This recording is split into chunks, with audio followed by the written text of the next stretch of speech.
બેટા ગુરુવાણી રોજ તમે મારા કરતા સારું અમિતભાઈ, જગદીશભાઈ ને બટુકભાઈ ને સાંભળો જ છો. ગુરુ એટલે મોટું.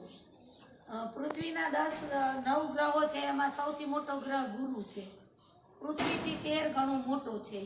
ગુરુ એટલે મોટું. મોટાનો અર્થ બહુ વિશાળ છે.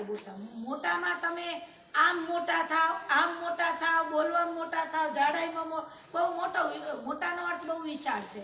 પણ આપણે મોટાનો અર્થ એમ લેવાનું છે કે આપણાથી મોટા, ઊંચાઈમાં મોટા નહીં, ઉંમરમાં મોટા નહીં, પણ આપણાથી કલ્પનાઓમાં મોટા છે, જે શીખવાડવામાં મોટા છે, જે કાંઈક આપણને શીખવાડે છે ને ગુરુ છે.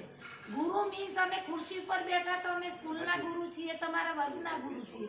પણ તમને રસ્તામાં જતા કોઈ વ્યક્તિ એમ કહે છે કે બેટા ઓલો પથરો લઈ લે, વાગી જશે, અને તમે પથરો ઉપાડીને મૂકી દો છો. અહીંયા તમે એક સબક શીખો છો કે રસ્તામાં વચ્ચે પડેલી વસ્તુઓ લઈ લેવી જોઈએ.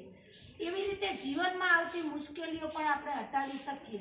તમારામાં શક્તિ છે, શક્તિનો ક્યારે કઈ રીતે ઉપયોગ કરવો એ વય કક્ષા અનુસાર તમારામાં સમજણ આવે છે, અને એનો ઉપયોગ તમે કરવાના જ છે.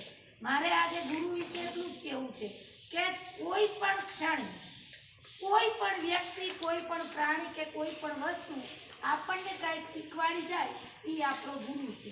અને જે વ્યક્તિ આપણને કે જે વસ્તુએ કે જે પ્રાણી કે જે જગ્યાએ કે જે સમય કે જે સંજોગોએ આપણને જે શીખવાયું છે એ શીખી લેવું જોઈએ, અને ક્યારે ભૂલવું જોઈએ નહીં. તમે ભૂલી બહુ જાઓ છો. અને કેમ ભૂલી જાઓ છો? મૂળ ખોરાક તમે ભૂલી દીધો છે. શાક રોટલા આપણો મૂળ ખોરાક. રોજ ડુંગળી ખાવ, ગોળ ખાવ, અત્યારે લીલી હળદર, આંબા હળદર મળે છે, ફણગાવેલા કઠોળ ખાવ.